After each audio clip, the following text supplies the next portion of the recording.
Stop your war. Recall your troops, or we will sell your currency until it is worthless. In November 1956, the sun finally set on the British Empire. It didn't happen on a battlefield. There was no grand final stand against a superior army. There was no enemy flag raised over the ruins of London. It happened in a bank account, and it happened because of a single phone call. The Prime Minister of the United Kingdom, Anthony Eden, had just received an ultimatum.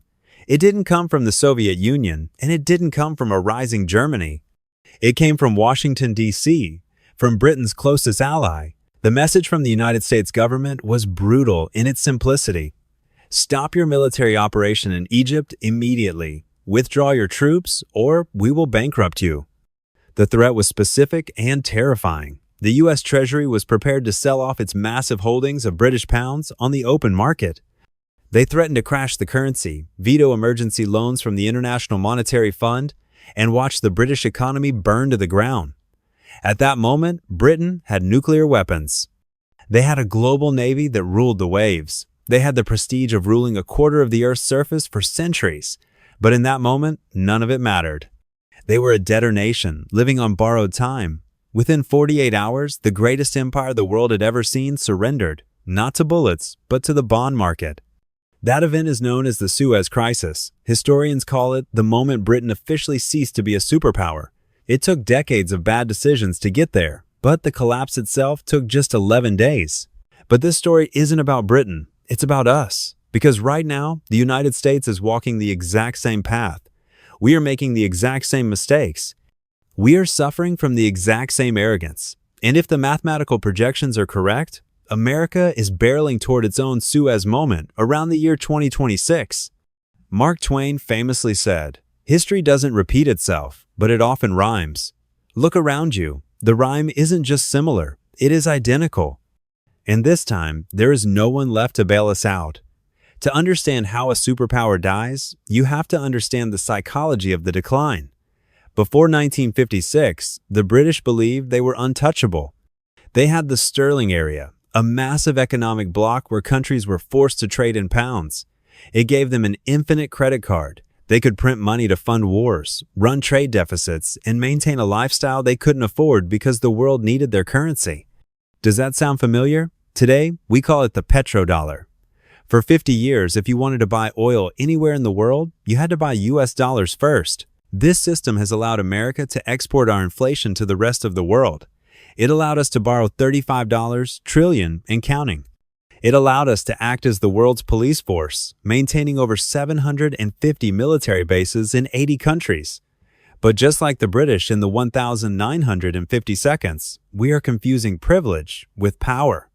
As one of our viewers recently noted, empires don't fall because of enemies. They fall because of debt and denial. Britain's fatal mistake wasn't the war in Suez. Their mistake was the 30 years leading up to it. They spent the 1920 seconds and 30 seconds trying to maintain a pre-WWI exchange rate for the pound that had no basis in reality. They decimated their industrial base. They relied on their vast colonial holdings to prop up their ledger. By 1945, Britain owed more money than its entire economy could produce. They were technically bankrupt, surviving only on American loans. Yet politicians in London refused to cut spending. They refused to shrink the military. They refused to tell the British public the truth. We are broke. America today is in a worse position than Britain was then. In 1945, Britain's debt to GDP was massive, but they had a cohesive society and a recovering industrial base. Today, America's debt to GDP is over 120%. But worse, our interest payments on that debt have now exceeded our defense budget. Think about that. We are now spending more just to service the interest on the national credit card than we are on the military that protects the dollar. We are living in the Wile E. Coyote phase of economics. We have already run off the cliff. We are hovering in midair. The only thing keeping us up is that we haven't looked down yet. But there is a critical difference between the fall of Britain and the potential fall of America, and this is the part that should truly terrify you. When Britain faced its crisis, the country was largely united. They had just fought 2 world wars together. There was a sense of shared sacrifice. America in 2026, we are a nation at war with itself.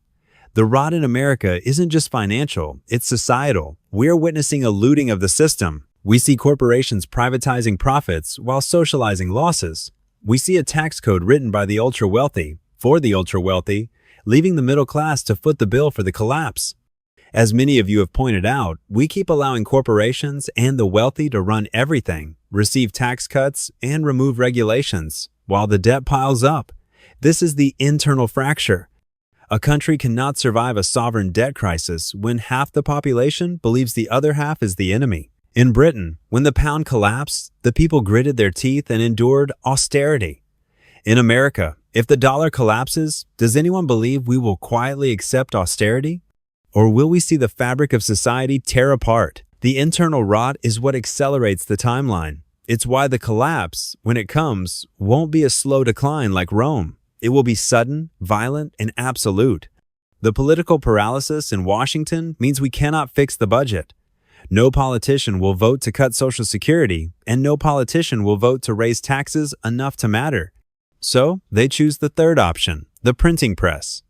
They will print money until the dollars in your pocket are worth less than the paper they are printed on. This is not a conspiracy theory. This is the official policy. So, what will be our Suez moment? What is the specific event that triggers the avalanche? In 1956, it was Egypt nationalizing a canal. In 2026, it could be something much closer to home. Look at the geopolitical chessboard. The world knows America is overextended. They can smell the weakness. Russia and China are actively building an alternative financial infrastructure. The BRICS nations are expanding, encompassing major oil producers. Saudi Arabia is openly discussing selling oil in currencies other than the dollar. Once the petrodollar dies, the demand for U.S. debt dies with it. And when no one wants to buy our debt, interest rates skyrocket and the game is over.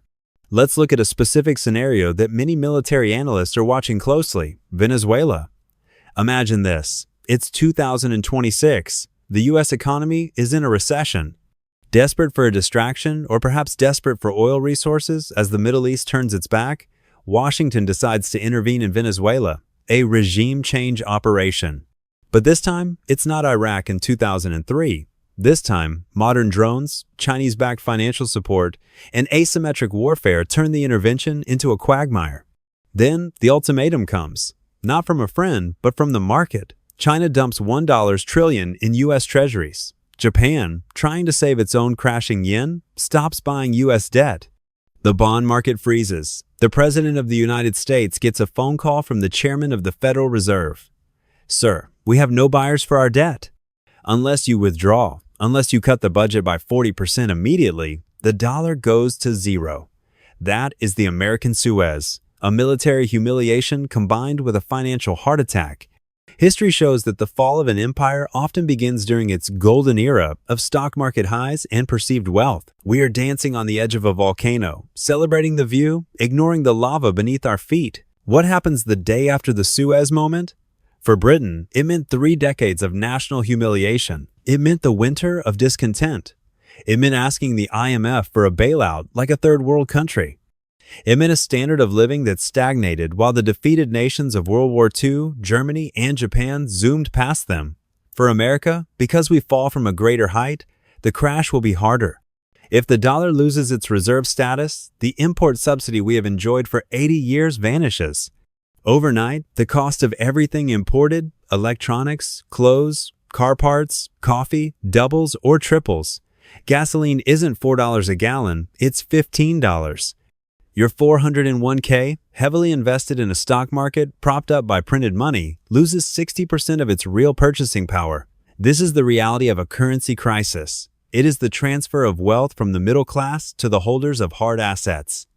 The comfortable suburban lifestyle is an anomaly of history, subsidized by the world's willingness to hold our debt.